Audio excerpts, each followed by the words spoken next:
नमस्कार दोस्तों, मैं अंकुर उपाध्याय स्वागत करता हूं आप सभी का आपके अपने YouTube channel share market analysis में। वीडियो को आगे बढ़ाऊं उससे पहले थोड़ा सा आपको बेसिक क्लियर करवाना चाहूंगा।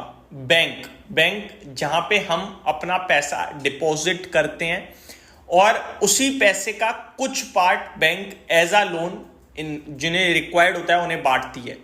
बैंक हमें हमारे डिपॉजिट्स पे 3%, 4%, 5%, 6%, 6.5% तक इंटरेस्ट रेट प्रोवाइड करती है और उसी पैसे को जब बैंक किसी को नीडी पर्सन को लोन के रूप में देती है, आइदर पर्सनल लोन हो, होम लोन हो या क्रेडिट कार्ड हो, कोई भी तरीके का लोन हो, एजुकेशन से लेकर बिजनेस तक, और उस पर वो इंटरेस्ट बनाती है, वो बैंक चार्ज करती है करीब 8%, 9%, 10%, कम ऑलमोस्ट आप कह सकते हो 20% तक इंटरेस्ट चार्ज कर देती है। ये पर्सनल लोन पे हाईएस्ट हो जाता है।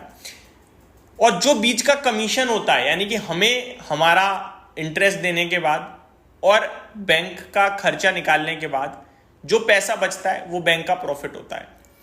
अब यहां पे कुछ बड़े बदलाव आरबीआई कर सकता है। आरबीआई बैंकों से ही राय सुझाव मांग रहा है और बैंकों को समय दिया है 31 अगस्त तक का, जहां तक स्क्रीन पे मैं देख के बताऊंगा। अगस्त की डेट है जहां पे बैंकों से आरबीआई ने सुझाव मांगा है। अगर ये सब होता है तो अप्रैल 2025 से ये नया नियम लागू हो जाएगा। अब बेसिक आप समझ गए हो, हम लोग जो बैंक में पैसा डिपॉजिट करते हैं वो बैंक के लिए क्या होता है, एसेट होता है। ठीक है जी, आगे बढ़ते हैं, चीजों को पढ़ते हैं। दोस्तों खबर ये आ रही है, मैं आपके साथ पढ़ता हूं। As part of post global financial crisis reforms, Basel committee on banking supervision introduced liquidity coverage ratio, जिसे एलसीआर के नाम से डेनोट किया, एलसीआर के नाम से हमने इसको देखा गया है। एलसीआर यानी कि लिक्विडिटी कवरेज रेशो, कि पैसा बैंक के पास है, अगर किसी भी सिचुएशन में जो डिपॉजिटर्स हैं वो विड्रॉ करने निकले तो बैंक के पास इनफ पैसा है। जैसे अभी थोड़े दिन पहले एक एग्जांपल दूं तो म्यूचुअल फंड की स्ट्रेस टेस्टिंग हुई थी।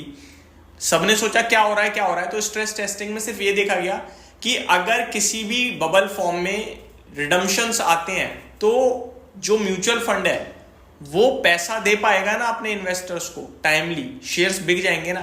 तो इसी प्रकार ये लिक्विडिटी कवरेज रेशो है, चेक करना चाहता है आरबीआई भी कि बैंक के पास इनफ पैसा है, अगर इनकेस किसी भी वर्स्ट सिचुएशंस में भारी मात्रा में कैश विड्रॉ हो गया तो बैंक दे पाएगा। तो उसके लिए कुछ नए नियम लाए गए हैं। आगे बात करें तो बैंक को ना अब थोड़े हाई क्वालिटी एसेट्स पे मेंटेन करने पड़ेंगे, which requires banks to maintain high quality liquid assets to meet 30 days net outgo under stressed condition. और आरबीआई ने मेंटेन करने के लिए कहा है एलसीआर जो है, लिक्विडिटी कवरेज रेशो, वो मिनिमम 100 पे होना चाहिए। मैं आपको कुछ सारी बैंकें मैं बताता हूं कि किसका कितना एलसीआर करंटली है और बाद में कितना हो जाएगा। मैं आपको बताऊं कि सारी बैंकों का एलसीआर ऑलमोस्ट 100 से ऊपर ही रहेगा। केवल एक बैंक है जो दिक्कत में आ सकती है, तो ये आपके लिए बिग अलर्ट है। अभी इसके ऊपर जो आरबीआई है बैंकों से भी सुझाव ले रही है। इसी साल अगस्त यानी कि जो महीना अब स्टार्ट होने वाला है इसमें सुझाव लेगी और सारी चीजों देखने के बाद अगली साल अप्रैल से लागू कर देगी। तो फेडरल बैंक को अपना लिक्विडिटी कवरेज रेशो सुधारना होगा। बाकी बैंकों का तो ठीक है, मैं आपको बताता हूं। एक्सिस बैंक का एलसीआर जो है वो 120 है और बाद में 107 हो जाएगा, तो 100 से ऊपर है, कोई दिक्कत नहीं है, मतलब मिनिमम 100 मेंटेन करना है एलसीआर। एचडीएफसी बैंक का 123 अभी है और उसके बाद में एलसीआर जो है बाद में होगा 109, ये भी ठीक है। आईसीआईसीआई बैंक अभी 121 है, बाद में 108 हो जाएगा, ये भी ठीक है। कोटक बैंक अभी 139 है, बाद में 123 होगा, तो ये तो बहुत ही दमदार है। इसलिए मैं हमेशा कहता हूं कि कोटक बैंक इंटरनली बहुत मजबूत बैंक है। आगे इंडसइंड बैंक अभी 118 है, बाद में 107 हो जाएगा, तो ये भी ठीक है। एसबीआई अभी 129 है, बाद में 114 हो जाएगा, ये भी ठीक है। बैंक ऑफ बड़ौदा 125 अभी है, 109 बाद में हो जाएगा, ठीक है। आरबीएल 137 अभी है, 125 बाद में हो जाएगा, ये भी बढ़िया है। फेडरल बैंक के लिए प्रॉब्लम है क्योंकि अभी 113 है और बाद में ये 95 पे आ जाएगा। और मिनिमम लिमिट है 100 की। तो फेडरल बैंक को थोड़ा सा अपने पास एसेट्स बढ़ाने पड़ेंगे। अब एसेट बढ़ाने के लिए क्या करना पड़ता है, जो डिपॉजिटर्स हैं उन्हें अट्रैक्ट करना पड़ता है, एडवर्टीजमेंट करना पड़ता है। डिपॉजिट्स को अट्रैक्ट करने के लिए क्या करना पड़ेगा, एडवर्टीजमेंट पहली बात। दूसरी बात, आप दूसरी बैंकों से इंटरेस्ट रेट ज्यादा दो तो हम आपके पास आएंगे बैंक में डिपॉजिट करने, ठीक है। वैसे तो बैंकों की सर्विस हद से ज्यादा गंदी है।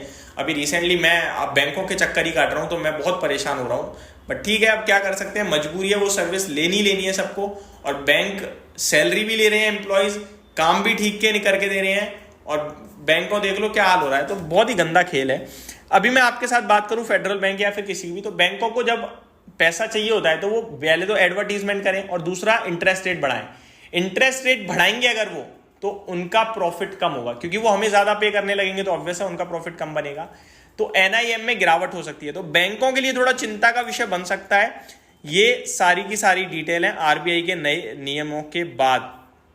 ये 31 अगस्त तक का, तो the central bank invited comments on the draft circular from banks and other stake holders by August 31, 2024। 31 अगस्त 2024 तक सबका इन्हें कमेंट चाहिए। RBI said these instructions on LCR and run off rate shall come into force with effect from April 1, 2025। यानी आप कह सकते हो नए वित्त वर्ष के पहले दिन से शुरू हो जाएंगे सारे के सारे जो नियम है जो आरबीआई ने सर्कुलर जारी करा है। बस ये आपके साथ एक डिटेल्स थी जो शेयर करनी थी। तो एकमात्र बैंक जो थोड़ी खतरे में आ सकती है वो फेडरल बैंक, यहाँ पे जरूर हमें नजर बना के रखनी चाहिए। Thank you so much for watching this video. Have a great day guys.